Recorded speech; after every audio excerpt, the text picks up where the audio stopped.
guys, welcome back to Pure EVil MMA. I'm your host, as always, Evil Eddie, and we got a special show for you guys up today. It's been really fun to kick off the new year in 2020. Kind of crazy. We're going to the next decade here as MMA fans and journalists here at PureEvilMMA.com. It was a great year, so I thought it would be really fun to do something a little bit different here.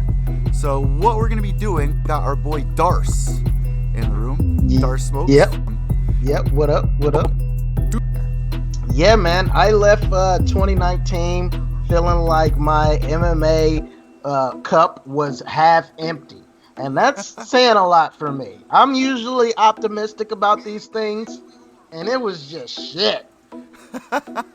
Dude, everybody has had a pretty hard time with the flu and everything going on. It's just crazy. So let's kick things up a notch here with some fun for everybody, especially you. You need to kick in with a little laughs, little smiles, because, you know, that's just what we do here at Pure EVil MMA. So we're going to be doing an MMA trivia game. So this is actually supposed to be between DARCE and another podcaster. And the other podcaster's name, let me get it on Twitter.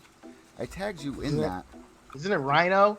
Is it Rhino? Because if it's Rhino, he's actually tuning into this right now, which is a little crazy, but we're going to record his. No, it's Jake Davis. Jake Davis. And he's living over in Dublin. So they're 5 hours ahead. So it's like 2 a.m. there. He's got school tomorrow. So, and then tomorrow, so the winner of this is going to go to the championship. And then it's going to be Juice versus Rhino. That's what's going to be. The winner of that will face the winner of this. So let's kick this off. Let's jump right into it.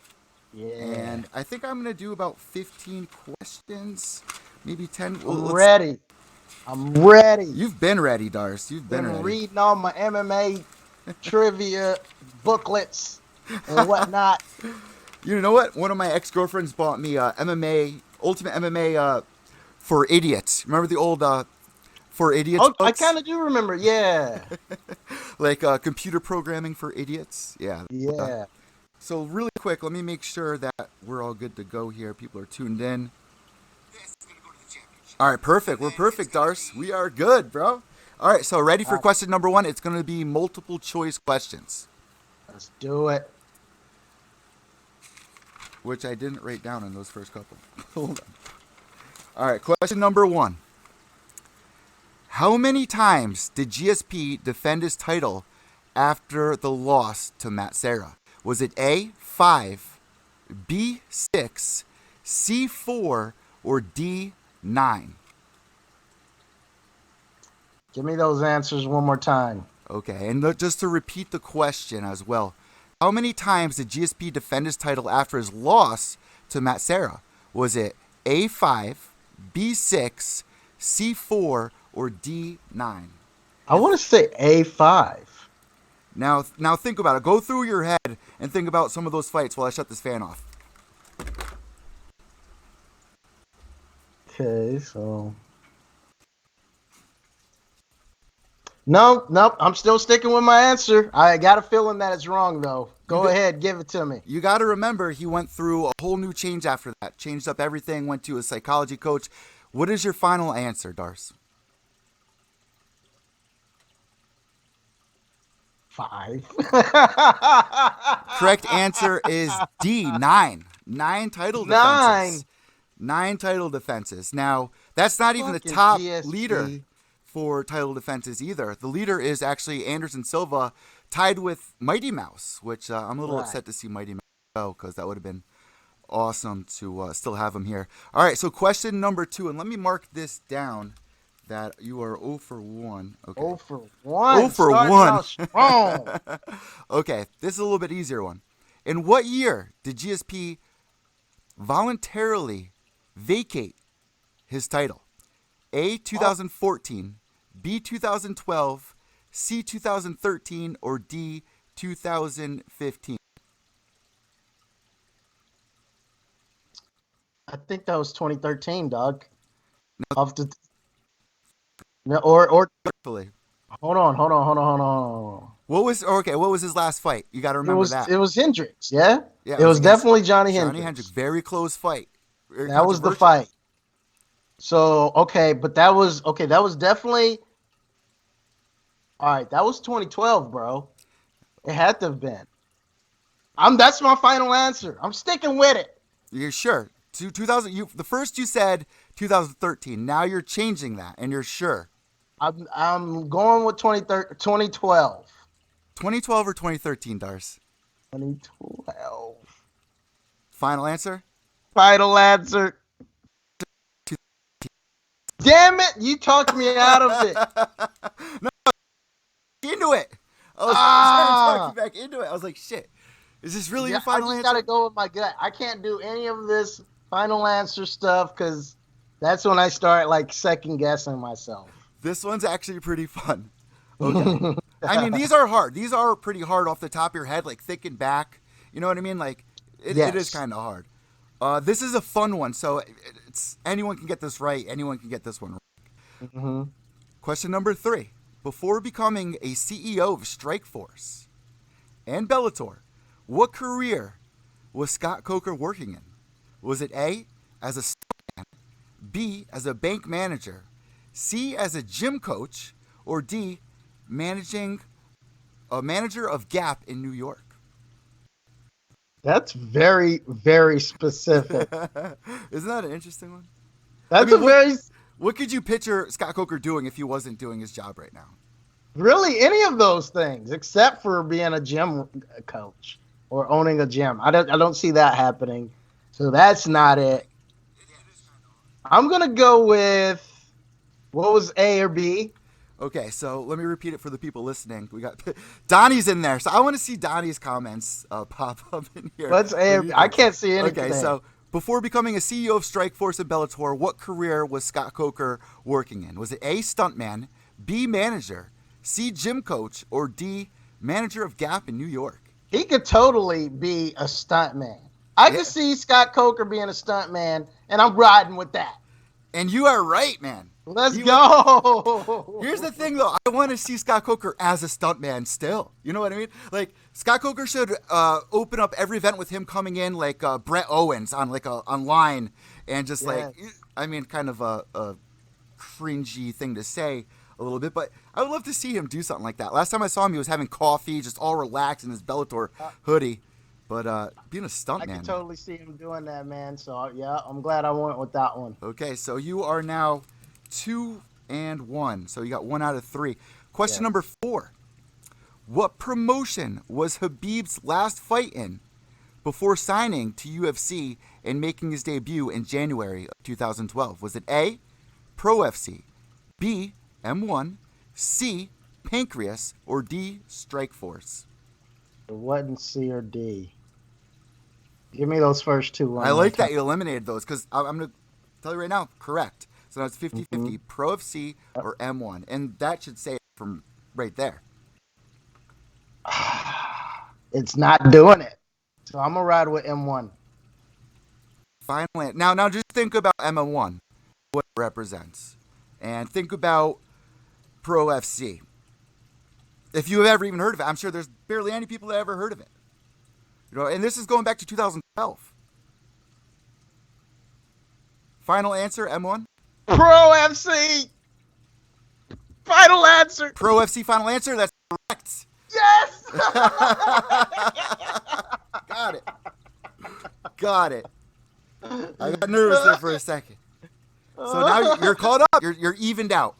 DARCE is even out. The tension is high here at PureEvilMMA.com podcast, and I'm excited. We're 4 deep. We got 6 more to go, or maybe not 6 more. We got 1, 2, 3, 4. We got 5 more to go, or 6. We'll see. All right. So next question. Question number 5. What season of The Ultimate Fighter did the now champion Kamaru Usman defeat Hayder Hassan via arm triangle in the year of 2015?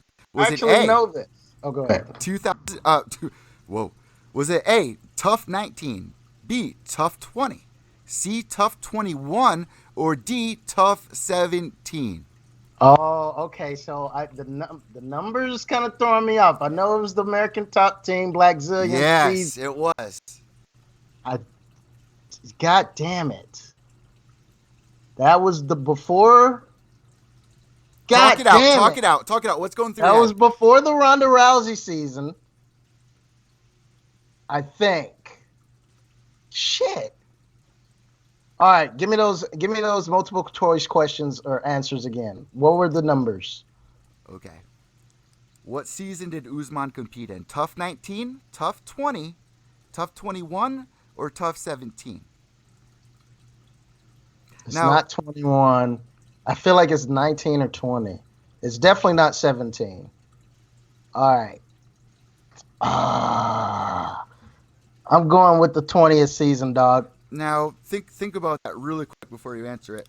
Mm-hmm. Who are the coaches for this? You already said it was ATT versus the Black Zillions. Yep. Now, that was a big year. Remember who was on that show helping them out? And do you remember what season came after that? Do you remember the season after that? The season after that was the Ronda Rousey one, right? Nope, that's wrong. That's wrong. Season after that, this is the only hint I'm going to give you this whole thing. Season after that was Snake in the Grass. That's all I'm going to say. Okay. Was TJ Dillashaw, or not TJ Dillashaw? That was when Conor McGregor came on and Uriah Faber. This is your phone a friend. I'm your friend phoning in All a right. little hint. All right? God damn it. Number 19, dog. It's got to be number 19. I don't know. I'm watching this on Periscope and just seeing this is intense for you, I can tell. Because you're playing all through your head, your eyes are flittering. Like, I'm just like, I just can't. I wish I knew the numbers. I know the name of that the was such a big giveaway, Darce. I gave you such a big giveaway. Your final All answer right. is Tough 19? Tough 19 has got to be Now it. remember, this was in 2015. When did Jose Aldo versus Conor McGregor go down? So What year was Conor McGregor maybe it versus Jose was Aldo? tough. That was what, 2015, 2016, 2016. I'm going to leave it at that. 2015. What's your final answer now? Was it A, Tough 19, B, Tough 20, C, Tough 21, or D, Tough 17? Tough 21. I don't know. Final Fuck this. answer? That's the final answer. You got it correct. Tough 21. You got it I correct. said every one of them. I just knew the answer of the name of this. I wish that was the. Because Conor McGregor was Tough 22. Ending that season, going to the Jose Aldo fight. Man. Yeah. Tough 21. Kamaru Usman. Great season to rewatch, too, for you guys. No, it really was. Hayder Hassan, I thought he was going to take the whole thing.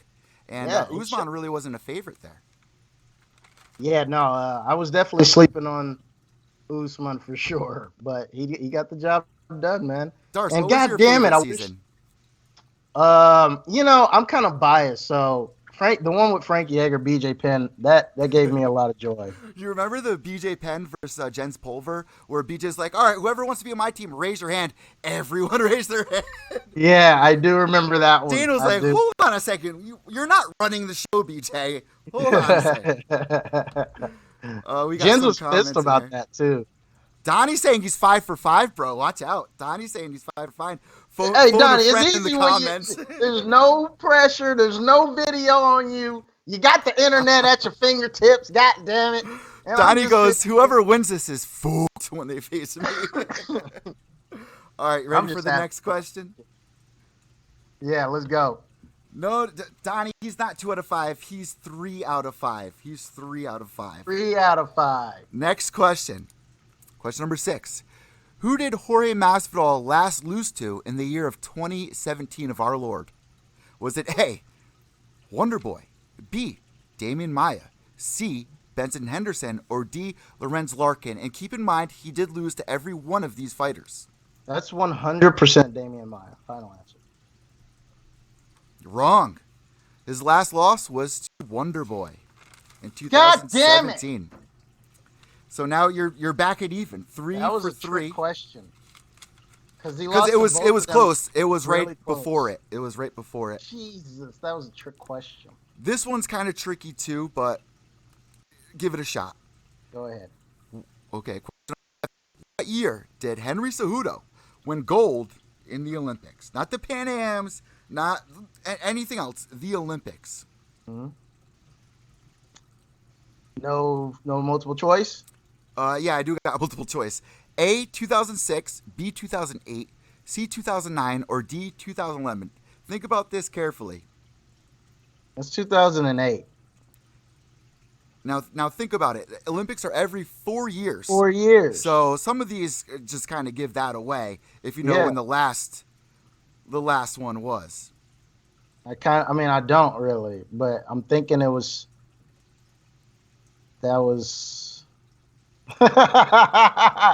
Let's go with 2000 and what was the answers? You said 2008.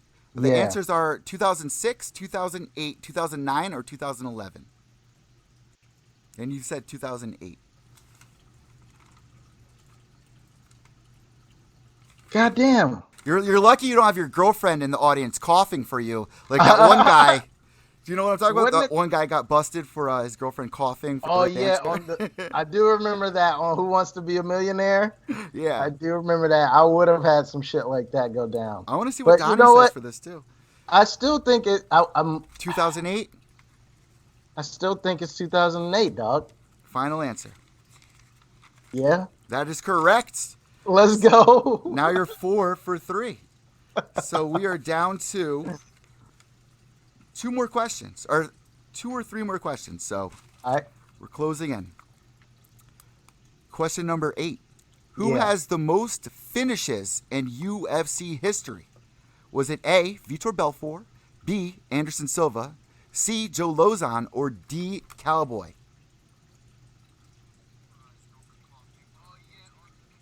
That's Joe Lozon.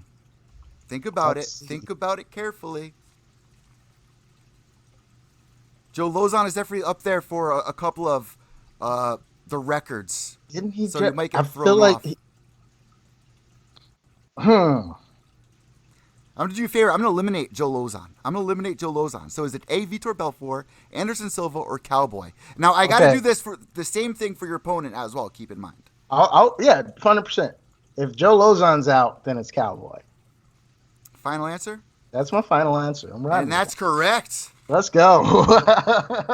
Now that's fine. And I hope there's no one giving me some slack here, because I know Juice is gonna rewatch this, Rhino's gonna rewatch it, and go, "Oh, you motherfucker! You're giving him hints because this is one of your boys on the Pure EVil MMA podcasting network.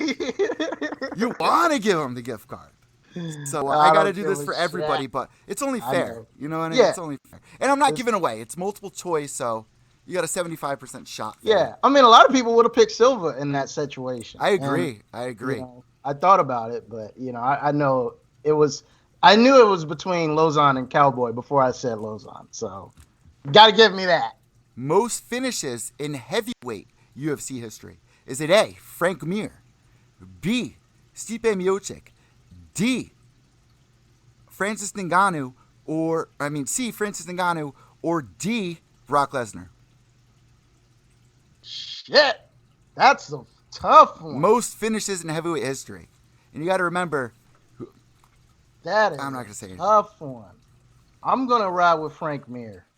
final answer. I got to. Got That's it. gotta be That's it. correct. Correct. Yes. Darce, Jeez, you're that out was a you're out of tough the woods one. now, bro. You're out of the woods. You were Woo. balancing on the even. You start tipping towards the negatives. Now you're on a roll. You're Let's 6 ride. for 3. 6 for 3. Let's go. Okay. Let me see. Let me read these. This should be the last one or two? Yeah. Okay. This is not a multiple choice. The last 2 questions will not be multiple choice. You have to answer it All on right. your own.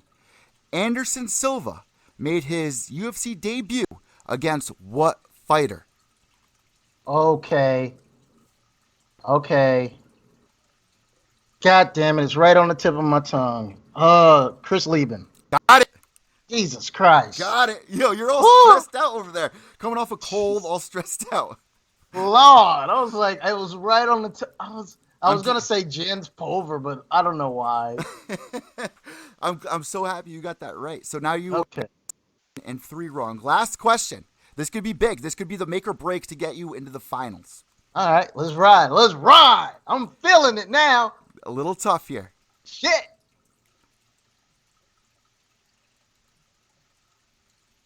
Who coached the last season of The Ultimate Fighter that aired on Spike TV? What two coaches? That aired on Spike. Yeah, One of them, I'm going to give you one hint. One of them became champion later on, and the other one was a big star and then faded away, but now is making his return got it. outside of MMA. I thought it might be this season. It's got to be the Michael Bisping and Mayhem Miller. Oh, Darcy got it. That's got to be it. Bro. Let's go. We riding. All right, last one. The last one, just for a tiebreaker. Okay. Just for a tiebreaker, just in case the opponent gets the same amount. Yes. Before T. Wood, what one of these fighters tried, or you got to answer it yourself. Before Tyron Woodley, what fighter tried his hands in hip hop, in the hip hop scene that starred Frank Mir in his music video? God, that's tough, brother. Wow. Okay. There's really only one other person that I could think of that would even be crazy enough to try this. So, And this is pretty long ago. And you can picture Frank Mir in the music video with the headphones on, just like, what am I doing here? what am I doing here? I'm going with Rashad Evans. No. I'll tell you right now, that's a no. I'm going to give you one hint. Okay. It's one of the Gracies. What Gracie made a music video? Stop. A rap music video. It's you're not talking about the G and the G. G and the G, you got it, bro. You're not talking about. But G wait, and the G. who was it? Who sang it? That you have to answer that. Who sang it? Oh shit. Now go through the Gracies in your head. Was it? God damn it! What is his name? He's so cringy. I basically just blocked him from my mind. I know he recently, well, not recently, but he was fighting in Bellator. What is his name? It's not Henner. I'm gonna play it for you. I'm gonna play it for you. Okay, I'm gonna play it for our audience because everyone listening to the car is playing along. Is it Hegan? No. Hold on, bro. God. Oh, and wasn't Kevin Casey in that video as well?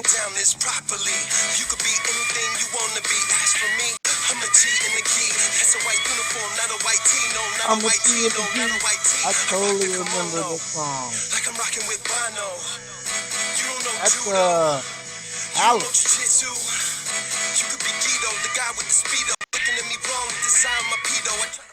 Is that your final answer? Isn't it Halleck Gracie? Say it one more time. Halleck. That's correct. R-A-L-E-K. Darce, that is correct. You did pretty good here, bro. That's wild. When was the last time you heard that song? That's a throwback, bro. I've literally blocked it from my memory. You got 9 correct out of 12. That's actually really good, bro. Dude, you got your driver's permit and now you got your license, kid. So, it's 2020. I'm really confident with this. I feel like Donnie might have gotten a bunch of right at the beginning. It started getting tougher, and as it started getting tougher, you start nailing them, bro. I was surprised later on in those questions how many you got right. So with that being said, we got to wait and see until tomorrow to see if you made it into the finals. So everyone that's watching, got to tune in. Before we let you go, just talk a little bit about your last podcast, what you got planned for 2020 for our listeners here that are going to be tuning in. Yeah, absolutely. So on my podcast, I banged through 25 episodes, bringing you guys the hottest guests from MMA Twitter. So be sure to check out the next 25 episodes. I just dropped one yesterday. Episode number 26 features Brandon the Truth. He's been an MMA Twitter staple for a very, very long time. And I'm very happy to have him in my inner circle. Tomorrow's guest, I got Laura coming on, and you guys all know her for her pretty awesome tweets. And then I got something really special lined up for you guys. I saw a fighter, episode correct? 50. What was that? Was it a fighter I saw you having on? soon, right? No, no, Laura. I don't have any fighters in the pipeline. I did have one amateur fighter a few weeks ago, George Luna, who has a Okay. flying triangle on his record. So be sure to check that out too. All right. So, guys, make sure to give Darce a follow at DARCE_smokes. SOM. It's like Darce Oh, wait. chokes. I was about to say Darce for all smoke. the people in third grade that can't spell, but I just spelled it wrong. DARCE_SMOKES on Twitter. And you got some pretty good stuff. And find all of his podcasts at pureevilmma.com, on Anchor, Google Podcasts, and all the links that we got listed for you on there. Darce, have a great night. And we hope you make. Appreciates, man. That was fun. All right. God bless. Have a good night. Yeet. There you go. Darce tuning out right Tight. there. All right, Darce, I'll talk to you in a second here, guys. And he's going to call in via Skype. So the audio is actually going to be pretty good. And we're going to talk about a couple of MMA things. Let me just call Donnie really quick to tell him that he is able to call in now. That's a pretty good job that Darce just did. I wanted to do this at the beginning of the show, let you guys know what's been going on. I had a great New Year's, great Christmas. I'm going to dive into that on tomorrow's show. We're going to do some more reaction videos that I got lined up for everybody. And we're going to have 2020 be more fan-friendly. I love doing the podcast, but I want to have some more shorter videos, some more reaction videos for you guys. So this is what you guys want, and we're going to give it to you. All right, let me tell Donnie to call me on Skype at DRocket6969. Call my Skype at... I can't tell you guys. Well, it's my email. It's FaleccoJr@gmail.com. I don't know why I said I can't tell you guys. You guys can call me whenever you want. Email me whenever you want. All right, let me open up Skype again. Because it's just so slow. I had to go through a whole bunch of shit to get a little bit faster. Getting to that, I was having some issues on the roll.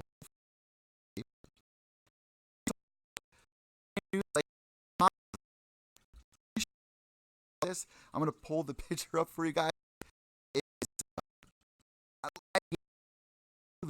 They're taking money out of children's mouths. Some fighters, they were making a lot of money, hundreds of thousands of dollars. You know, the whole Brandon Schaub, Dana White thing. Then Reebok doesn't even sell the fight kits.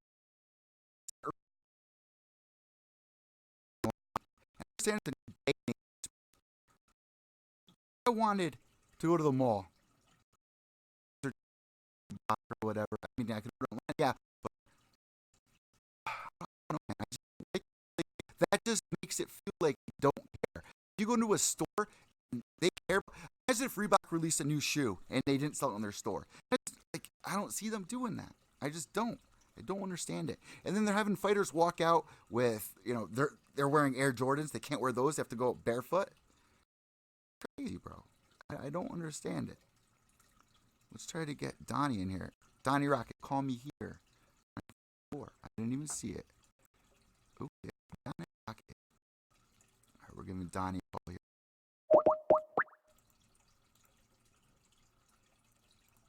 Going to the React page. Bada bing, bada boom. Let's see what we wrote down here. Hey. Donnie, I'm calling you, bro. I'm trying to call you, Donnie. I'm trying to call you. Don't call me. Let me call you. So this missed call from Donnie. No, Donnie, I'm calling you. Let me call you, bro.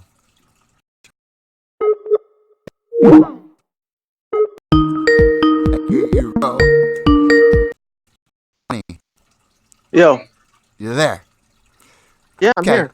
You're getting audio that works. All right. Okay. Let me pull it in here. Put the camera too. All right, cool. Perfect. Donnie, I got some good news for you, bro. Can you hear me? It's a good news. We can actually hear you much clearer this time. I know. I was trying to tell you before, like when I did it with Ray on Skype, you could hear me. You could hear, like, we could hear each other perfectly. You know what? I've been using Skype for 5 years on every MMA interview and everything. But after getting this laptop, man, Skype hasn't been working for me. And tonight I found out you can use Skype off of Internet Explorer or Chrome. Are we live? Yeah, we're live right now. And I was just telling everybody. So What's up, guess guys? what? Ray got 9 out of 12 right.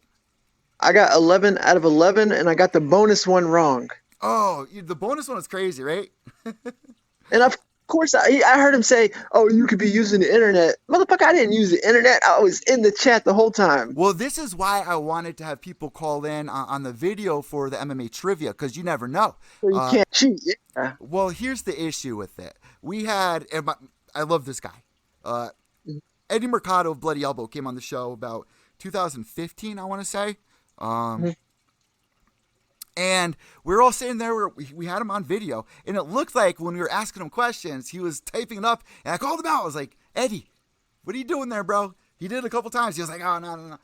So if you guys want to go back and rewatch that, it's pretty funny. I'm gonna call Darce Smokes out, though. Yeah, what would you say?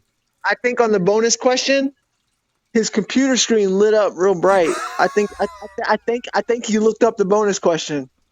Because you know why I think he looked it up? Because I got it wrong. And if I got it wrong, no way he can get it right. I mean, it's such a staple in the MMA scene for cringe. How the hell was he saying Joe Lozon for the most finishes? They've only talked about Cowboy having the most finishes for like the last month now that the fight's been announced. Well, Joe has the most fight bonuses, I believe, or he's up there with the most. He's in third. He was up there. Yeah, he was up there, and then Nate Diaz kind of passed him, and then Cowboy passed all of them. Yeah, how crazy is that? Cowboy has the most finishes, the most head kick finishes. He broke the record for the most wins when he submitted Mike Perry at UFC Denver. Oh, yeah, genius Mike Perry going for the takedown there, huh? Yeah, fucking what a moron, man. That was like, that was like some Daniel Tamer fight IQ right there. But yeah. Daniel or David, the little one you're talking about, right? Yeah, isn't that Daniel Tamer, the dumb one? The one that just fought Daniel's Chase the Hooper? younger one, yeah, where he was winning the beginning of the round and then faded away. Yeah. But his brother's pretty funny too, though, where he comes, you better bring a change of underwears. Yeah. David Tamer is good, man. They're both great at Muay Thai. They're great at Muay Thai. Yeah. David Tamer's a beast, man. I mean, his last fight he lost to Bronx, but I don't know where he's been since. So let's jump into a couple of the topics that we got here, Donnie. First thing I want to say, before we called you, I was talking about Reebok and just what a disappointment it's been. You know, if Reebok released a new shoe, do you think they wouldn't display it in their store? They don't display any fight kits at the Reebok. Yeah, I know we've talked about that before. Like if you were to go to the mall and go to the Reebok store, you would never see one of the fight kits in there. It breaks my heart, man. It's stupid, man. Because it breaks my heart because these fighters are losing money. That's why. Man. And then not only that, you can actually go on eBay and find them like a lot cheaper. Like if you go on the UFC store, they're like, I don't know, maybe $100 or something. Because me and a friend on Twitter, we have a bet going, and he has Joanna Young Jacek, and I have Wiley Zhang in their title fight. And if he wins, then I have to buy him a fight kit? Reebok fight kit. Oh, and if I win, he has to buy me a UFC fight kit or Reebok fight kit.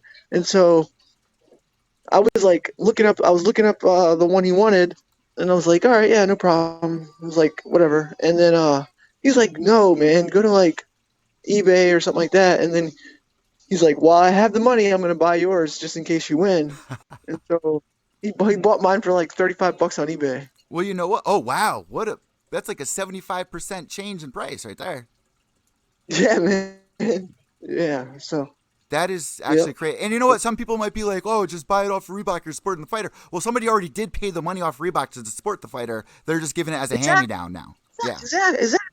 Exactly. Somebody originally bought it from the source. So. Well, you know what, Donnie? I just want to say, we got our own merch store, and things are not priced like that, and they're good quality. We got hats, snapbacks, sweaters, all that good stuff. Even shirts as low as $15. But let me show everybody, Donnie. You saw the photo of Conor McGregor's drawing, and the first thing that you said was, "Oh, is this a troll? Like, is this is real or?" Because this is pathetic. Now, let me show the people tuning in the video cast. If you are listening to this on the podcast, on Megaphone, Spotify, iTunes, wherever you're tuning in, I'm going to tweet it out right now for everybody. It looks like it's like a cartoon. It's a horrible... It looks like Conor has been smoking meth and avoiding the sun for 6 months. Well, then it's accurate. That's what somebody said. Now, when I said that on Twitter, somebody responded with that, and I said, you know what? You're right, because when he was doing that season Ultimate Fighter, season 22, there were photos that some girl took after the season wrapped up where they had a fight party. And Conor, there's an infamous photo of him looking real strung out. I know he's going through the weight cut for 145 pounds. Isn't that when like the girl asked him something like, and he said something like, put the camera away or something? Or he talked something about his girlfriend, and she said, "Oh, you have a girlfriend?" or something like that. He was like, he was fucked up, and he was like, my girlfriend this or something. And the one girl he was talking to was like, "Oh, you have a girlfriend?" And like, he was so fucked up, dude. But go back and watch his recent interview with his own little his own network, Mac Life. Yeah. Yeah, and he was asked, he's like, "All right, I know you," or something like, I think it's something with to the effect of, "What about Justin Gaethje?" And Conor's face changed, and he said, "Oh, he's on the list. Yeah, he's on the list." Tell me that wasn't cocaine lockjaw when he said that. There's a lot of videos break down some of his, press conferences, and him just being really tweaky, his jaw going left and right, and just how tweaky he is. When he said he's on the list, yeah, he's on the list. I'm telling you, man, he had like, what is it? Let me look it up for everybody. What is it? Conor McGregor. It's on the Mac Life. Yeah, just type up. Yeah, it's his recent interview, his last interview. Just type in Conor McGregor interview. Interview, Justin Gaethje.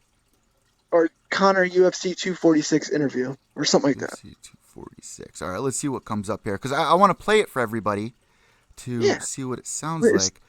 4 days ago, is that right? About 4 days ago? Yeah, as soon as he said it, yeah, it was January 3rd, I believe. So, anyways, as soon as he said it, it was like the facial feature when he said. Oh, here it is. I got it. It's a 9-minute video, but I found one with just him talking about Justin. Maybe it was 5 minutes in. I think it was like 5 minutes and something in. If you have Let me know if this sounds right, Donnie. Ready? Yeah. The first thing he says is he's on the list. Yeah, he's on the list. I might fight him next. All right, let's see. Load, motherfucker. That was like his picture for world title. That was like his exact response. He was like, "Yeah, he's on the list. He's on the list. I might fight him next." Well, because that's a fight me and you spoke about. That's a fight I didn't want to see him take. Even Cowboy. I feel a little bit safer with Cowboy, but I personally wanted to see him fight Justin Gaethje because it seems like if you actually go back and look, Conor McGregor was ranked number 3 and Justin Gaethje was ranked number 4. And I think since this fight was announced, Conor's dropped to number 4 and Justin Gaethje's moved up to number 3. It should be that way if he hasn't fought, you know? Yeah, and technically, well, unless you listen to Dana White fighting at 155, but they're just not cutting weight. I mean, Darren Till fought at middleweight and got taken out of the rankings. Got taken out of the welterweight rankings. I think when Nate Diaz fought at 170, he got taken out of the 155 rankings, but I mean, he was. Oh, yeah, I remember that. And then I want to say Anthony Pettis was taken out of the lightweight rankings once he beat Wonder Boy, but I could be wrong about that. But. I feel like I remember that too. Yeah, I could be wrong, but I think Pettis was taken out of the 155 rankings when he beat Wonder Boy. I know he was in the top 10 of welterweight once he beat. Now that's not playing for some reason, Donnie, but there were rumors that he was talking about Jorge Masvidal as well. So, we got to wait to see what happens. But he tried to deflect that a bit though, because he was like, I didn't come up to 170 to fight Jorge Masvidal, and he was like, I'm in it for the gold and the silver. That BMF belt is silver. That's an ugly belt or some shit. That's not a very good looking belt. So I'm really about the gold. So it was almost like he was deflecting that he wanted. I think he really wanted Nate because he actually talked shit about George It's Masvidal's gotta win. happen at some point. Yeah. But he talked shit about George Masvidal's win over Nate Diaz. He basically said that it was an unfinished bout and that the fight was just getting going. I'm like, come on, man. Like another, like it's. I mean, because I really think Conor obviously wanted Nate Diaz to win because. Yeah. A lot of people did. I mean, their trilogy is going to be big regardless. But what if their trilogy was for the BMF belt? You know, like Yeah. so. I really think That he would be wanted cool. Nate. So But- you're saying it's about 5 minutes in because I do want to see it. So here, let's Yeah, see. I think when I told someone, I think I said it was 5 minutes in when he was asked about Let's see. when he was asked about Oh, here it is. I got it, Donnie. On yourself. Do titles still motivate you? Do you still want to make? Course. Yeah, is that what you're looking Of for? course, yes, most certainly. Gold, and I'd say silverware because that bad motherfucker belt is a silver one. It's not the best looking belt, right? But I don't really care about that, to be honest. I want the gold. I'm after the gold. 155, 170, and they're the belts I am chasing now. I know you don't want to talk about opponents and names so much, but I will say one last one is Justin Gaethje. Recently, you even tweeted Lola Gaethje. Yeah. He's been very vocal about how this idea of he's on the list. Yeah. He is on the look list. at his face there. Look at his face Yeah, there. I see what you're saying, but it almost seems like he's just a little annoyed with the question because he's like, yeah. But I understand why people are. But it was funny though. Did you see right there where I said he was kind of deflecting away from George Masvidal when he said that he really didn't like the BMF belt and that's not why he came to I'm after 170. gold. I'm after the gold. You get away from me, Lucky Charms. I'm after the gold. Yeah. Where's my gold coin? Oh, with the putty gold. Yeah, you want to see? You remember? Remember the Leprechaun where he break? Did you see the newest Leprechaun where he breaks through the original character's stomach at the beginning? Because he swallows the coin. Yeah, which one was it where the pot of gold grows in their stomach?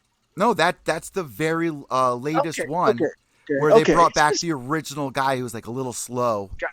Got forgot you. his It's name, been so damn long. But I remember. And that Yeah, guy actually is from the Pee Wee Herman movies where he thinks he stole his bike. Oh shit. I don't know if you guys remember that, but that's a Dude, good where's one. my bike? But Yeah. getting back to this, the whole McGregor cartoon thing. Honestly, who is the artist that made that? I can think of so many I don't know. artists out there on Twitter, like Boss Logic. If a Boss Logic shirt was released on Reebok, people would go crazy. And we saw Well, this. I think the same thing about the. I think the same thing when About the I think posters? about the UFC posters. Exactly, man. They're posters. I was about to say that, Donnie. Like, we saw so many fans saying, and media members saying, UFC, you're doing this copy and paste promo picture. You have all these amazing artists. Why don't you pay them? Pay these guys. They didn't pay those guys. In a multi-billion-dollar company. But you know what they did? They didn't pay those guys. They took some ideas. They kind of cheated off of it. There was like a Grand Theft Auto theme that they stole from one of the fighters. Yeah, they stole that shit. Exactly. It's just, it's crazy, man. It's crazy. They're out for themselves. They're out for the I know, lows. like if anyone posts like a video on Twitter or Instagram, they get all these accounts striked in their. I'm one of them. Yeah, they get their accounts taken down when really you're promoting the company. You know what I'm saying? You're promoting the fighters and things like that. And even Jackson Wink, for example. Jackson Wink has a bunch of named fighters like John Jones and Holly Holm, and if they want to post any of their content, like any of their own fighters to promote their own fighters on their Instagram, apparently Jackson Wink's Instagram got taken down and they lost all their followers. They got it back though, right? It happened to Robin Black too, as well. A year or two ago. Yeah, because Rob Black was doing those 1 minute breakdowns when he was doing those 1 minute breakdowns of fights. Yeah. And he got in trouble. But yeah, it's crazy, man. And then they go with it. But the thing is, it's like they have the lawyers and the money. Like they'll go into a. Yeah, you don't want to go to war with them. They're gonna make you bankrupt. Look what they're doing to Mark Hunt. Mark Hunt did that. Mark Hunt had that lawsuit when he fought at UFC 200 against Brock Lesnar. Yeah. Yeah, Used Brock all the Lesnar money was all- basically that he won. Yeah. Yeah, yeah. Well, anyway, yeah. Now they're suing Mark Hunt for like $350,000 in lawyer fees and shit. Wow. So that's crazy, man. Why don't they just let it be, you know? But they're petty Mark like Hunt was that. never my friend. Mark Hunt was never Right? my friend. Now, I Donnie, know. I also want to talk about that. I'm glad that you brought that up because I think it really is kind of bullshit that that stuff goes around. Because for me, we lost around close to like 10,000 followers on our Instagram, and combined with our Facebook, we're looking at like 15,000 followers that we lost combined, and that's big because everyone this day and age knows that's your business. That's your baby. Yeah. You're working hard every day. Every post you're putting thought into, every picture, every aspect of it. And it's just ripped away from you because you're promoting the company. You're helping fighters. It makes no sense. It's bullshit, man. And Like at the same time, you can't fight them.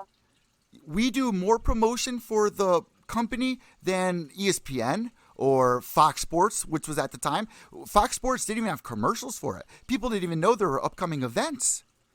No, they be playing shit at like 2 a.m. while people are sleeping.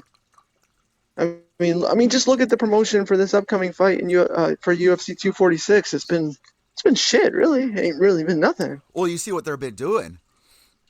They're doing the Huh? Ronda Rousey curse. The Ronda Rousey curse is back in effect, where the Ronda Rousey fight against Amanda Nunes, Yeah, that's where she they want to know. didn't show Amanda. And now the new promo where they're singing Eminem.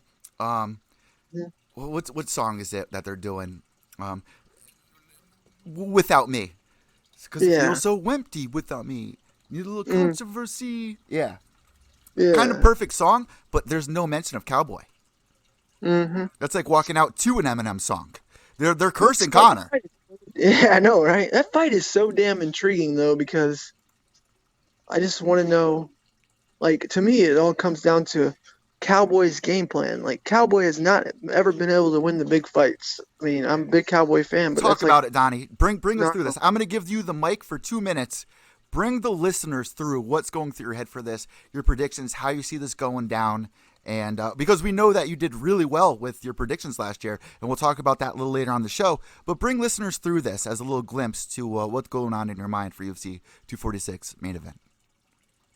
all right, well, the main thing is, what is going to be Cowboy's approach? Like, is he actually going to try? I mean, I know Conor McGregor has better takedown defense than people give him credit for, but that is something that Cowboy can, at least he can at least try to shoot in and put something in Conor's mind.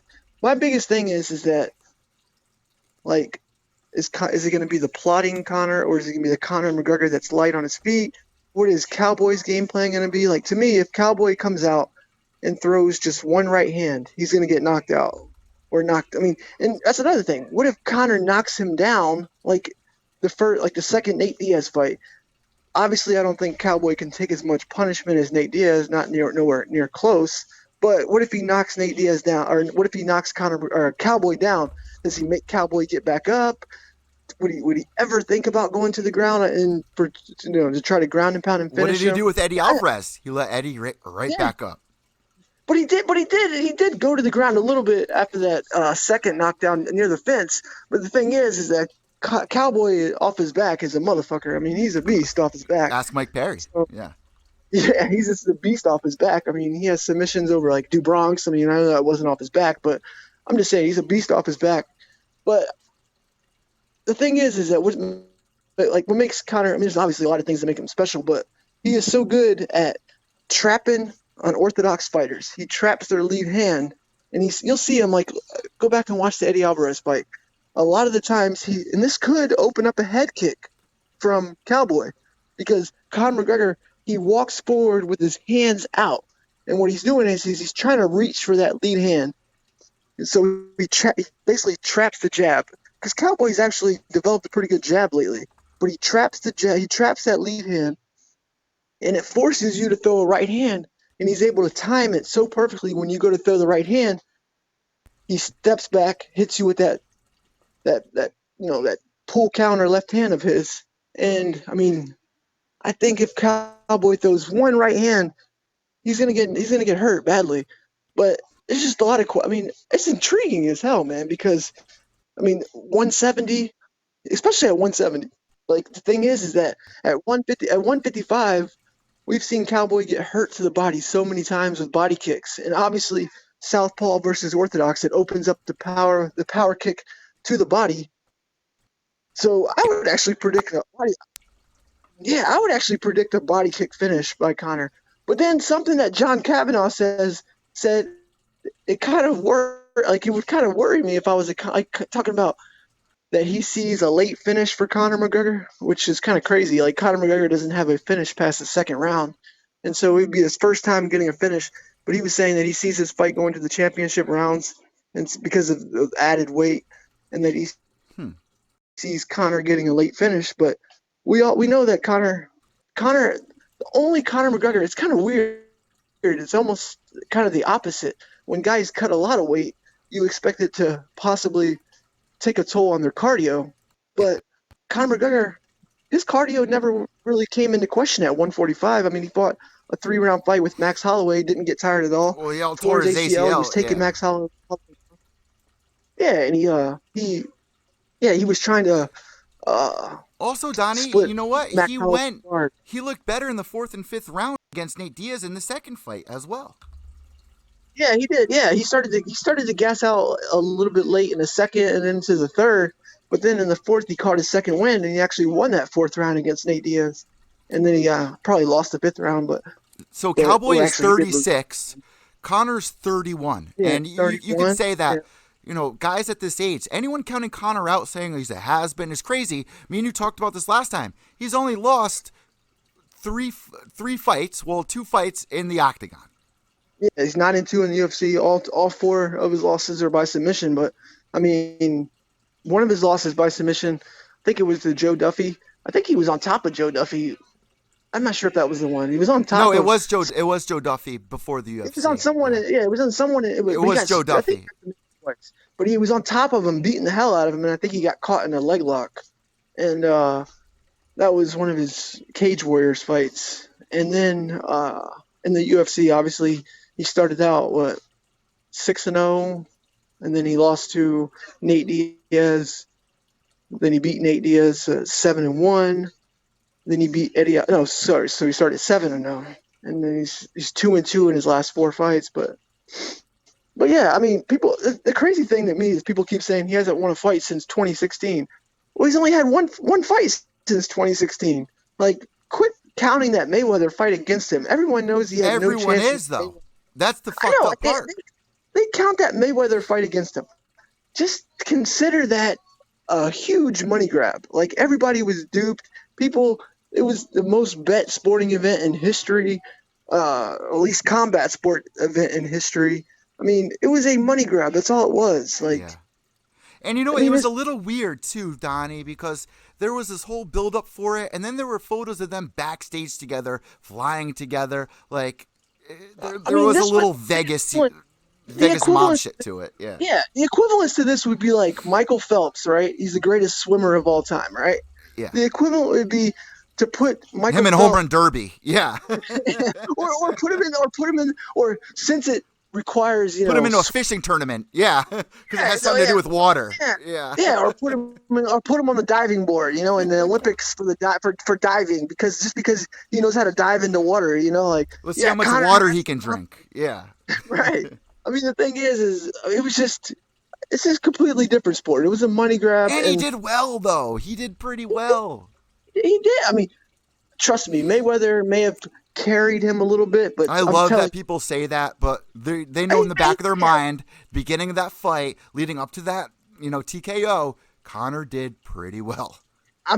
The thing is, whether he got carried or not, which I would say he probably did, because the thing is that Mayweather changed his whole style. Like, Mayweather had 3-4 different styles in that fight, but you never see Mayweather just cover up and walk someone down. He also said he didn't train either. They said Mayweather barely trained for the fight. I heard he was he has a strip club called the Girl Factory or some shit. Yeah.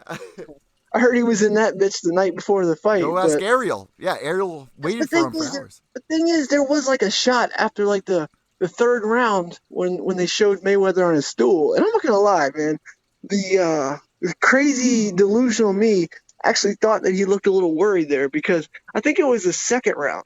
Being carried or not, Mayweather showed how much of a chin he has because Conor McGregor hit him with a perfect step back uppercut. Yeah, yep. It was a huge uppercut, man. And that was the hardest I've seen Mayweather get hit since maybe Sugar. What the hell? The illegal shot. The illegal shot.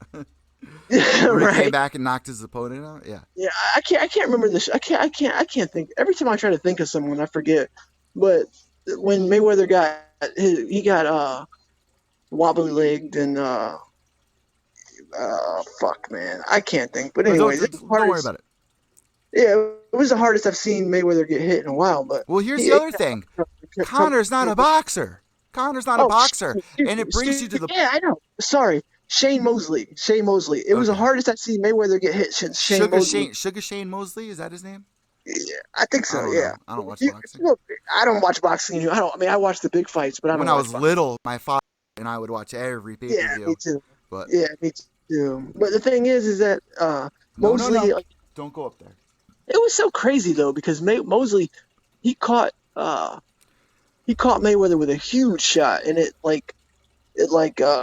caused Mayweather to do the chicken dance for a second and buckled him. You know what, Donnie? Mosley didn't throw a single shot for the rest of the fight. You know what I like about this upcoming fight with Conor and Cowboy is that Conor is stepping away from everything people didn't like. Showing up to the press conferences drunk when he was going against Habib. Didn't feel like he was taking it seriously. He got wrapped up in the entertainment side of it where people only cared about what was he going to say. Does he have a prediction? Mystic Mac. No, we're seeing the old Conor. At least we're believing or we're being told. But the thing is that you can't please everyone either because some people want to see all that shit. It's like you can't please everybody, you know. What's more important, though? What's more important right now? And I'll be honest with you, Conor loses, he's screwed. Exactly. It's a huge step back. I mean, part of me thinks they're gonna write him off. Yeah, but part of me thinks that's kind of the reason he's doing it at 170. It's almost like it alleviates. If I lose, then this isn't my weight class, right? Yeah. Like, but Donnie, this is what I love about Conor. But if Cowboy wins, though, that could Nate Diaz hit the lottery when he choked out Conor McGregor the first time because the first time I think Nate Diaz, he only got like maybe 350,000 or something like that. But the second fight he got millions because I'm still mad about that though. Like Conor, the only reason why that happened is because Conor saw that cut opening up and he started going in on it and thought he was going to be able to open him up more until the fight was going to get stopped, and it backfired on him. It really he's just not used to landing that clean on anybody and them still being there. Like, I mean, he was landing huge shots on Nate Diaz and Nate Diaz just kept coming forward. Like, who the hell would have survived that soccer kick from Masvidal? Yeah, he would have kept coming for Masvidal too. I mean, it's crazy. You gotta man. love the kid. Yeah, you gotta love Diaz, man. Yeah, but the thing is like Nate Diaz hit the lottery when he won that first fight because I remember Dana White flew to Stockton and they were in some restaurant and they were trying to do negotiations with Nate Diaz. Oh yeah.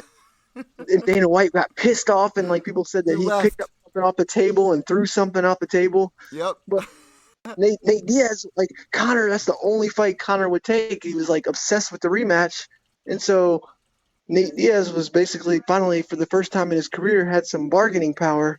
Now, did you see? What's that? Did you see how Conor looks for this fight compared to what he looked like in the Diaz fight at this weight? He looks muscular as hell. Like the thing is that going to help his cardio? No. I mean, if this goes late, I don't see how. Like his also, coach, though, Donnie, he wasn't used to being that heavy at that time. Now his body's a little bit more regulated to that, I'd feel. That's true. But also, he hasn't been active, and we know what a difference that could make. Yeah, and I just think there was no better Conor than the active Conor. So to me, it just adds another layer. And then you mentioned something about being counted out, but Conor being counted out. But the thing is that I see that, but I also see Cowboy being counted out a lot too, like how he's not being featured in the video you're talking about. If you look at the betting, two different things. When I say Conor's being counted out, it's by the fans. Like fans, if he loses, they're going to count him out. But if he wins, Donnie, you know what's going to happen? All the people talking shit, they're going to be quiet for a couple days. The next time Conor fights, they're going to be on his ass. And you know what? That's just how the sport works. We've seen it happen for so many years. And at the same time, there's people deep down in their heart, they want to see Conor win because they enjoyed watching him win. They saw... the sport needs him to win, to be honest with you. They were inspired by it. Conor was an inspiration before all the bullshit. There is one guy, or maybe two. I would add Nate Diaz to that list because, as you mentioned one time, Nate Diaz never loses. He just runs out of time. But the thing is that if there's anybody in the UFC that gets away with a loss better than anyone, it's Cowboy Cerrone. Like, he's on a 2-fight losing streak. He was on a 3-fight losing streak at one point, which I thought he actually beat Lawler. I thought he actually beat Robbie Lawler, but he lost 3 in a row for the first time in his career when he lost to George Masvidal, then he lost to Lawler, and then he lost to Darren Till, and then he went on a run, and now he's lost 2 in a row again. It happens a lot to him in the last few years. He gets hot and cold, hot and cold. He'll win straight for a year, lose for a year. But no one forgives Cowboy of a loss. No one is more forgiving of a loss towards anyone than they are towards Cowboy. I feel like people care too much about what the fans think, and I find myself caring too much about it. And me and my co-host James McSweeney talk about that a lot. Like, I get wrapped up in what the fans think a lot, and I feel like a lot of the other media members do too. But that's what runs the sport. That's what the sport's becoming. It's, MMA out of any other sport out there between MLB, NBA, football. The sports fans in MMA really do kind of pull the strings a little bit when it comes to fight matchmaking and who's favored. They do. Of course they do. More than any other sport. But they're also the most fickle fans too. Like, they're brutal, bro. It's so much so much what have you done for me lately type of. I mean, a guy can win 3 fights and then lose 1 and he's the worst fighter on the planet. That's messed up, man. Yeah. It's just a crazy thing. Like, people forget so easily. Look what happened to Rashad. Rashad fell into all that. He started listening to people. And then the opposite, like, the thing is like, I'm a big George Masvidal fan. I've been a fan a long time, and I remember when he lost to little Rafael and Sunsao back in the day. I mean, his shark fight days. I mean, the days when he lost to Paul Daly. I mean, I've followed his career a long time. I'm not gonna say I followed his career back to when he was in the fucking backyards fighting. Yeah, no, I'm not gonna say I followed him that long. Obviously, I mean, no one cared unless it was Kimbo when it came to that. Yeah. Yeah, I mean, I've gone back and watched, but no fans piss me off now more than George Masvidal fans because why that hashtag? I don't know, that hashtag super necessary and and all these people didn't give a shit about him in 2016 or 17. Exactly. None of them. Do you know how frustrating it was being a George Masvidal fan when he would come out and... I don't know any George Masvidal fans in 2015, 16, 17, or, you know what I mean? Like, come on. Yeah, he would be so fucking frustrating. Where you at? He would come out and beat the shit out of someone for the first round, and then he just wouldn't throw a punch after that. Like, he would be so hesitant. It's almost like he was afraid of gassing out or something. And he would be so hesitant, and he would lose these split decisions. He was a guy like Matt Brown a little bit, where, like, we're excited to see him fight, but we weren't counting too much on it. We knew it was going to be a good one, but most likely probably going to go to a decision or something. Yeah, and then when he came back the beginning of the year in March against Darren Till in London, I mean, he was like a 3-1 underdog in that fight. And I'm not going to lie, I took Darren Till by decision. I thought Darren Till was going to win a decision. A lot of people did. But you know what, Donnie? Finish Masvidal, but would you have picked it if Darren Till didn't start talking shit to Cowboy and win that fight? Because no one cared about Darren Till before that. No one even really knew who he was. Oh, no, I know.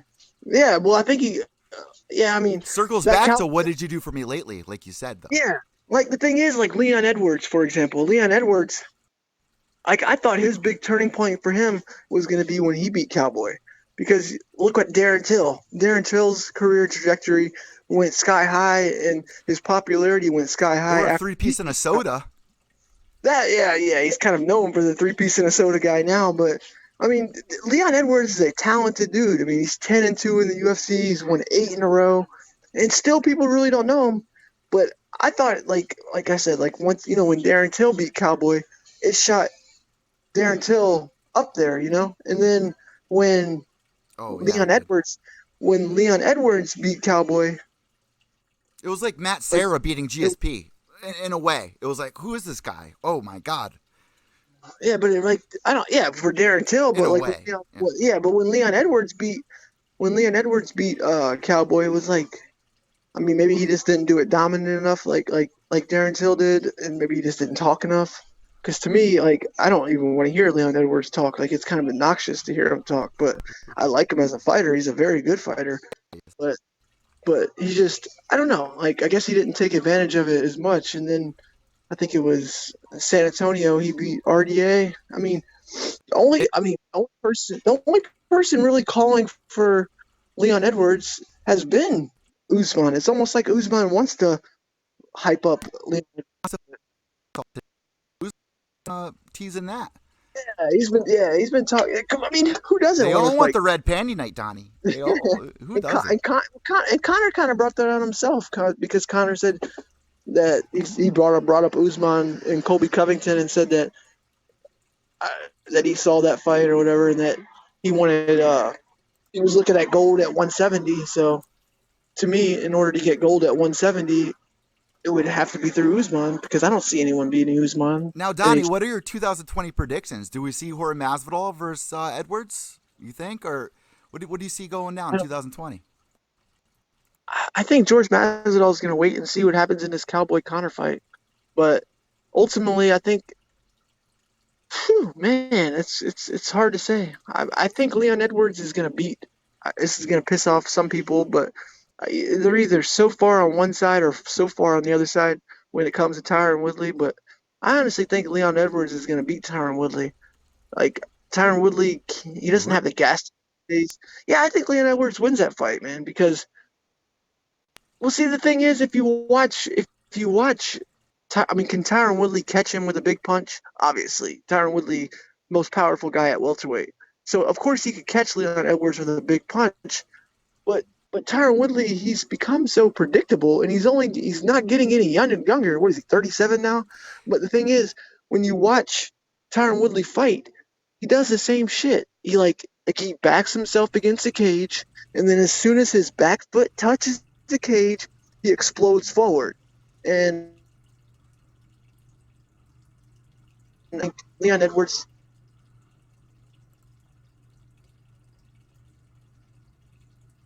I think he's better at banking rounds. Like, to me, Tyron Woodley, and maybe it's just recency bias watching Tyron Woodley fight, watching him fight Usman. Base fights off of their past. You got to base. Yeah, I can't say a few years ago when he was one of the few to perfectly, even though I thought he lost the first fight, to be honest with you, but how the Wonder Boys and how he was basically able to, he didn't do it in the most exciting ways, but he was basically able to beat guys at their own strengths. But Woodley, to me, he kind of has 1 foot out the door. He's 1 foot in, 1 foot out. I'm glad that he has his life outside of fighting set up and everything, but it's just, the thing is, man, guys are so fucking hungry. It's like Conor McGregor, for example. I mean, guys are so fucking hungry, and if you're not, this is the wrong sport to not be all the way 100% committed to, because it can get you hurt badly, and there's just some guys like Tyron Woodley, which is awesome that, like I said, that he's establishing his life outside of fighting. But Leon Edwards, has been building for this fight and for this moment for so long. And it's in his home, not in his hometown. His hometown is Birmingham. What's his hometown? England. What's his hometown? Birmingham, England. Leon Edwards, Birmingham, England. Which I don't know how far from London that is. Here's but the thing, though, Donnie, they're saying that T. Wood is on Focus doing the rap. I saw news reports today that Cowboy Cerrone is going to be doing a Netflix movie special or something like that. He was also in, It's Always Sunny in Philadelphia. Look, good example right here. Michael Bisping on the set of Triple X comes out and beats Lou Rockhold. Come on. Yeah, I think in a lot of ways, it matters who it is, talking about right? Yeah, but the thing is, but if you watch Tyron Woodley, like he had his rap album like was being released, like the Which is launch of his god rap album. awful. I love T Oh Wood, God, but I feel I like know. anyone can do a better job. Like it's Oh so, man, it was, it's like not. to me, my favorite song is of Tyron Woodley's is that I'll whip your remake that he head, did. boy. Like the 50 Cent ripoff. What was no? What was the one that he did with he did it with Randy Couture at the award show? Like they ripped off that Oh, one Old song. Country Road. Yeah, there Country you go. Road with To our me, boys MMA Roasted. Adam Hunter. yeah, exactly. That was like the funniest to me. That was like the funniest shit, like Hell or yeah. the best song he's had, and it's not even really a full song. It's like, but That was a I mean good that's one like his though. only good shit to me. That's like the only good shit to me, but that he's had. But no, the thing is that like the night he fought Usman, he was supposed to have a release party after that and all that shit. So, I mean, he was doing Hawaii 5-0. He was in Hawaii doing that. Then he's flying to LA to do TMZ. Then he's going here to do that. I mean, I guess you can stretch yourself so thin, You could. and Yeah. then guys are just. And then if you look at Tyron Woodley in that fight against Usman, I mean, take no credit away from Usman at all, but Tyron Woodley looked like a shell of himself, man. It was crazy to watch. And Usman just shut him down. Tyron Woodley, it looked like he was just loading up, looking for that one perfect shot. And The whole time. the whole entire fight. I mean, his coaches were, it was like the fourth and fifth round, it was like they were trying to wake him up and they're Ugh. like, you need to finish him. You need to finish it. And it was like he wasn't there. Like, Donnie, I no. gotta play this for our listeners tuning in right now in case they haven't heard it, because anyone dissing on T Wood, this is good, and Adam Hunter, I believe, helped them out with this. So here we go. Chat and go live. No, not meet me, go live. But here we go. I'll play a couple seconds. Yeah, I'm gonna take my gloves to the octagon. I'm gonna fight until I can't no more. I'm gonna take my gloves to the octagon. I'm gonna fight until I can't no more. I got my corners in the back, mouthpiece is attached. Always bet on black, in my belt back, that's a fact. I started out in strike force, how the roof is boy. Beat up and rob me, can't nobody stop me. Kobe ain't gon' do nothing. Ain't gon' do nothing. Tomorrow you know I'm coming. Ready, Donnie? Tomorrow I'm coming. You know I'm an actor, damn good rapper. That's the best part. A damn good Yeah. rapper. Yeah, that Yeah, song is I'm an sweet, man. I'm not gonna actor, lie. damn good rapper. That's the only line I take out. But that is an That actually song, good song. It's a good cover. Come on. yeah, I thought it was good, Give man. him I'm props, not gonna man. lie, dude. I'm not even gonna lie. I had to go to T Wood's face or excuse me his Twitter page and just so I could play it again a couple Donnie, times, man. download the song till it couldn't no Yeah. more. I even plugged my phone in like the auxiliary cable in my Went for car a and like ride. Went for a ride on the back roads and shit. Just cruising. Just like, I hope this dude gets his belt back. Yeah, that's yeah, great. Wait. like I said. We gotta wait for the chorus. Ready? Hold on. My life is a movie, always rep St. Louis. Got so many groupies, they all want my booty. Oh, we ain't gon' do nothing. Ain't gon' do nothing. Tomorrow you know I'm coming. Tomorrow I'm coming. I'm gonna take my gloves to the octagon. I'm gonna fight until I can't no more. Come on, that's good, Donnie. I'm gonna. That shit is good, man. I Come like on, that bro. song. I hope our listeners that are on their way to work right now, or maybe at the gym listening, maybe they're at the beach if they're lucky, living, somewhere down south, tuning in. Maybe go check out that song because it actually is pretty good. Maybe they have a new I outlook. like it. But you know I what? like that. You saw Yeah. his rap freestyle after he lost to Usman, and I wanted to cry for him. Dude, this song he came out with like on his page or like and it was like so weak too because Leon Edwards like roasted him about his rapping and then Leon Edwards said some shit like when I beat you in March or whatever, he's like, at least you have your rap career to fall back on. Oh And God. Tyron Woodley's response was basically, shut the hell up or I'm not gonna fight you. So it was almost like keep joking me. I'm not gonna fight you. Like, so I thought it was like really like weak sauce by Tyron, to be honest with you. And I'm a big Willie fan, man. I am But too. yeah, Yeah. I have Leon Edwards winning that fight by decision, man.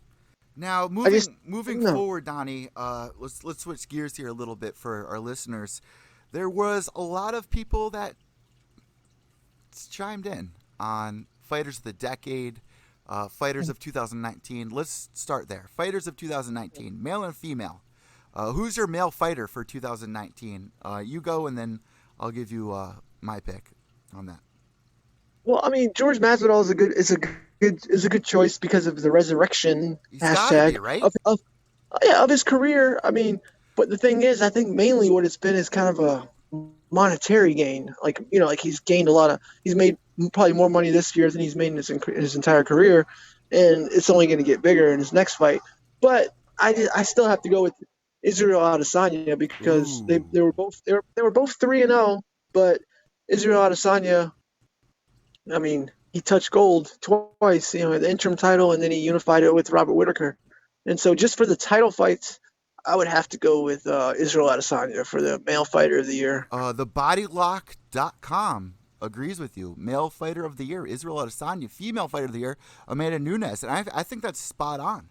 Yeah, right there. I do too. And I think there was a lot of controversy because, and I would actually probably name her my breakthrough fighter of the year rather Really? than female fighter of the year. No, not Amanda Nunes. No, there was like some controversy because apparently the female fighter of the year for someone was named Wiley Zhang, and I just don't know how. It was shocking. Yeah, but I would more so call her breakthrough fighter of the year because biggest shock of the year.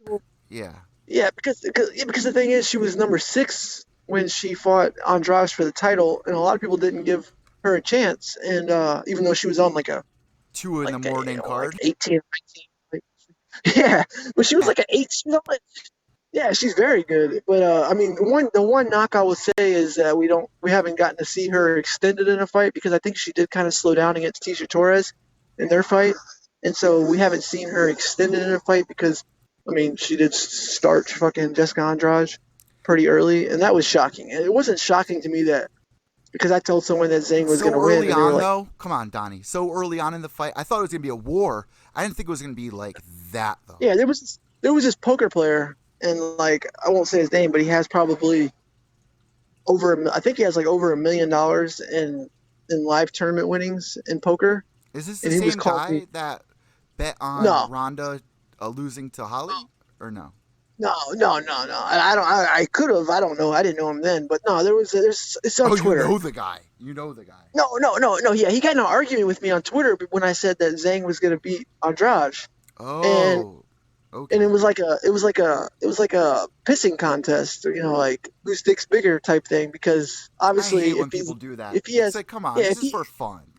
Yeah, like obviously, if he has over $1 million in live tournament winnings, then he has more money than I have. Oh, wow. And so it's like, let's match accounts or some shit. Like Andrade is definitely gonna win, and you won.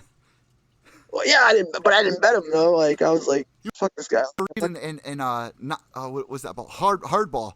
Fucking own this guy money, training a little league team in the Bronx. Yeah, trying to win your money back. Fucking smashing TVs and shit. Mm-hmm. But yeah, no, I'm not gonna bet anyone on Twitter. I mean, why am I gonna bet? Though you should start a podcast on it. I've been telling you this. Start a podcast here on the Pure EVil MMA Network. Name it whatever you want. Let me promote you. 2020, I'm gonna put a lot of money into this website promoting us. No, I will. I want you to take Donny Rockett puts cash in your pocket. There you go. Yes. Let's do it. What was the thing I came up with? Rockett put cash in your pocket. What was the name I came up with? Dude, there's I think that's it. It was something Donny like Rockett, cash in your pocket, yeah. Dude, but no, the thing is like it makes me feel good. Like after every event, came in first place, right? Like, this year. There's like so many people who message me and tell me thanks. Even UFC fighters. I'm like, thanks for what? And asking you advice for their fights. Yeah, and they show me they're like even people who don't ask. There's a lot of people. There's a lot of people who no. But there is a lot of people who ask me for advice, and like the thing is like it's almost like do as I say, not as I do. So like I'll give them some some bets that I think Give are them like a I little will. rocket fuel. Yeah. Yeah, Little but rocket there's some. juice. Yeah, but I share my bets and my picks, and then Which is what it should underneath be I say about, man. I hate when people get nasty. It's like, come on, we're yeah, having fun here. This is sport. This yeah, is our getaway from the real horrors of life. This is where we should yeah. unite, not fucking be You all see, pissed like off and troll. yeah, but so much. The thing is, so much bad shit happened in my life, and I was laid up for so long. When like the only reason I joined Twitter in the first place, I didn't even know anything about MMA Twitter. Like I thought Twitter was something where like people just followed their friends, and it was like kind of like a Facebook type thing. Same But here, I yeah. never even knew about like the secret community, like not really secret, but And how I never really knew about the communities within the community. it's the best sporting community Say out again. there. It's the best sporting community out Oh, there. for sure, man, for sure. And the thing is like for every like asshole who says like, "Look at you, man. Like what's wrong with your eye?" Because I have a lazy eye or something. Of course, I've always been self-conscious of the fact that a doctor It's fucked my eye. I have 2020 lazy though. It's 2000. Anyone that is racist or has an opinion, get the I know, fuck out but of here. it's so Get the funny though. fuck out of here. Like who the fuck is staring at my picture that close to like notice my lazy eye anyway? But that makes them like Why even is weird. that a big deal? What is Yeah, that? Why but is that a I don't big know. deal? The I don't know, but for it's every not even asshole real. like that, but for every asshole like that, like I've met so many great people. Like, oh, Donnie, everyone has a flaw. Everyone has a flaw. There's no one that's perfect out there. Even the no, people who are perfect or people think are perfect, like Brad Pitt or Leonardo DiCaprio, those guys have a lot of flaws, and their flaws stick to the wall just like mine, just like yours. I mean, when I was younger, man, I used to be conscientious about my nose. People would be like, "Oh, you have a big nose." It's like, yeah, because I play sports. I broke my nose, this and that. I don't give a fuck. yeah, Like, this is me. I'm comfortable in my own skin. I'm having fun. You want to judge on that? You're wasting your time because I don't care. I do not yeah. care. Like So this is a it's big reason pointless. my dad was my dad was my best friend. Like, let me just paint a picture of my mom for you. Like, growing up, like my mom would let all these boyfriends beat the hell out of me and stuff. But anyways, I ended up getting taken in for eye surgery, and the doctor fucked up my eye, and so I have a lazy eye now. Whoa, whoa, And whoa, you whoa, whoa, whoa, whoa. What do you mean? Kind of like a Michael Bisping, kind of like a detached retina, no, like or no, like I had LASIK surgery when I was older, when I was 18, when I was playing baseball in college, because contacts were like the dirt was getting in the contacts, oh and yeah, yeah. wearing glasses playing baseball wasn't. So no, I have like 20/20 vision ever since I got LASIK surgery, but especially when I get really tired or like if I'm taking a picture, like I don't really know how to like if I'm taking a selfie or something, like it's hard for me to know how to look into the camera kind of thing. And so every like especially when I'm tired though, you can really tell I have a lazy eye. But the thing was is that the eye doctor is the one that fucked up. And my mom could have I was a kid, so my mom could have sued them for like malpractice, you know? Donnie, at the same time, it's a waste of time for you to care about what anyone Oh, else I know, thinks. Like, no, I know. But the thing but the is that thing my is, mom there's could, so many people like that, right? That just yeah. But the fucking thing is, yeah. But they the thing think, is, oh, I got him, I got him. It's like, get the fuck yeah, out of it's just here. funny. It's just so What are you in funny. fourth But, grade? Come on. but my mom, this is my mom though. Like she could have sued the doctor for malpractice, and the only reason why she didn't is because she thought the doctor was hot. Oh, get Like that. really? Yeah, that's what I was dealing with growing up. But what I was saying, my main point for bringing up like this, I mean, this dude looks like this guy who joked me about my eye, and I'm not even gonna lie, man. Like my response to him was like, okay, well, if that makes you feel better about yourself, like I was really mature about it. Like when I first joined Chitter, I would get in these like arguments and shit with people, but the only thing I said to him was, if that makes you feel better about yourself, and like all these people attacked him, but literally the Good. dude looks like, and this is no bullshit, he has his own picture up there, and a lot of times it's the people, sometimes it's the people with the abbeys that's not really themselves, or they're under like these Oh yeah, like it's a picture of Habib or something. Yeah. yeah, exactly. But this dude was under his own name, and he looked like, and this is no bullshit, like he looked like Peter Griffin from Family Guy, and Ouch. he's joking me about my eye. Like I promise you, dude, like I've pulled more pussy in one night than you have in your whole life. But anyways, it was just funny how he was joking me about it, and I'm not gonna lie, it did hurt. It did hurt. I'm not gonna. It did. Donnie, you got to get Like past that shit though. Like, I it don't know, shouldn't but I am hurt. because I am self conscious about it. But the thing is like the time of my life when I joined Twitter, I didn't know about like MMA Twitter and all these communities. I only joined to follow the fighters because I would get an email and it would say something like, "This fighter said this," and I could only read part of the tweet. And so I joined Twitter, and that's when I met like Phil the MMA dude, and then Oh, he's he good opened me people. to like Yeah. and he opened me up to like the world of MMA Twitter. And now like I've met so many great people through Twitter, and like, dude, like it was at a time in my life when I was laid up, fucking popping pills just to be able to like get through the day. I was in so much pain. I was like trapped in my own body, and the only thing that really got me through, to be honest with you, was the people on MMA Twitter and watching fights, like watching MMA in general, like studying fights and stuff like that.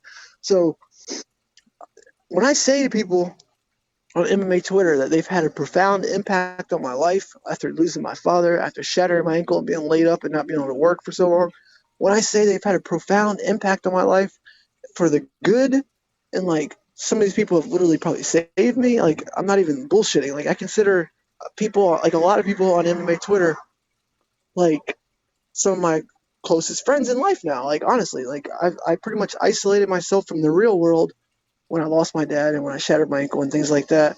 And I've met so many great people in there. Like they've honestly had like when I say that, like I'm not just, this is not just hollow words that I'm just saying that make it Donnie, I feel sound like good. there's so many people out there that can relate to that, including myself. Yeah, it's not just like something I say to people for likes or this and that or whatever.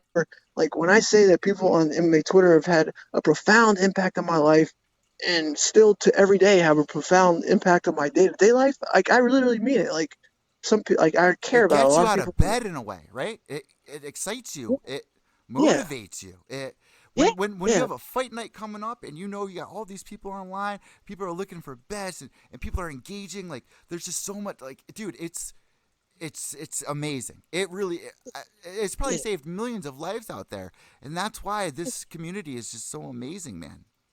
No, it is amazing. Like just like the Fuck thing the is trolls. not There's like so many like great people. yeah, like you ever, I'm sure you when you were young, you probably popped in one of them like fetish websites or something, I still chat do, room chat. bro. What do you mean back when I was still Yeah, do, like those, bro? like I remember when I was like a I might even be teenager. on one or two. Yeah. But no, like when I was a teenager, it was like you could pop into one of those like little like those like fetish chat rooms, and it was like something for everybody, you know. Well, Yeah, and you feel like good. Yeah. Twitter is almost like it's shaped for like just for me kind of thing. Like I feel it's like just for me kind of like I don't know how to explain it, You but feel like you it's just found a group of you feel like you have a cult in a way. It's not a yeah, cult, but like-minded it's like-minded people who care about the same things, and that like this MMA is is why I like call it the a MMA huge part of scene. the life. It's a Because scene of people. yeah, because you don't know people like that in life. Like I don't really know people who like MMA. But you Like meet but the them. thing You is, do podcasts or you meet them yeah, through working or mhm, tweeting and dude, it really is so therapeutic. It really I've had more yeah, therapy with this than I've had spending hundreds of thousands of dollars on mhm, actual therapists that are 7 years old, listen to Grateful Dead, and think that they can give me a lyric or two and I'd be cured. It's not that right, how it yeah, works. Which is why yeah, I say all the time, like all the people that are out there trolling, you got to realize that there's so many people out here that are getting yelled at by their bosses or they're dealing with this or dealing with that. They come here to know that they're going to be tuning into a fight. They're going to be tweeting with people that relate to them, and it's a good feeling. And that's why I started this podcast. yeah, man. The thing is like, and that's why I can disregard the people who talk shit and stuff like that now. Like I don't even pay them any attention because for every one of them, there's 100 people that are fantastic, awesome people who are just there for the same experience as me, And like I said, I can literally say like I care. There's a lot of people like yourself that I'm proud to call my friend and that I care about. Donnie, with that being said, feel good moment of the year, whether it's a MMA story, whether it's a fight, a fighter, anything at all. What was your feel good moment of the year for 2000? And Dang, before I you kind answer of through this, all right, this is from Ariel Hawani's awards. Male Fighter of the Year, Jorge Masvidal. Female fighter, yeah, Zhang Weili. Knockout of the Year, Masvidal versus Askren. I agree. yeah, Submission of the Year, Bryce Mitchell. Agree. Fight of yeah. the Year, Israel Adesanya versus Kelvin. Agree. Coach of the Year, Eugene Behrman. I I don't know. I agree. You City agree? Kickboxing. Yeah, that's Izzy's coach. I mean, Yeah. they went undefeated this year. He went undefeated with, well, actually, they lost one fight. Sorry, Kai Kara France lost on the end of the year card What about against Brent Fortis Moreno. MMA But though? Who's the head coach Oh. at Fortis? Oh, that's Saif Saud. And he's fantastic, man. That team's only been up since 2017. I would think Fresh out his the number one. gate, yeah. Yeah, his number one prospect is probably Jeff Neal. His female number one prospect is that chick, man. What the fuck? She was on the heavy hitters. She lost her last fight, but a lot of people were looking at her as like a champion. I think she should move up to 145 though, but there's really not. I mean, to Oh, help you move the. see your girl from PFL talking shit to Henry Cejudo? Oh yeah, Kayla Harrison. Like Yeah. she's like, I I'll would tell bend you my to. knee, but Yeah, I would. I would tell you to bend the knee, but you're already close, or you're already, short enough to be something down there. crazy Some like that. shit.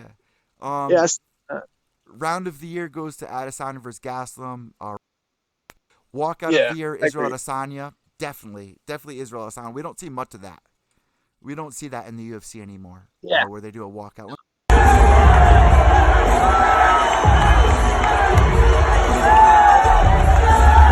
I saw a lot of people say that was so cringe and so stupid. So, but I mean, I enjoyed it, man. People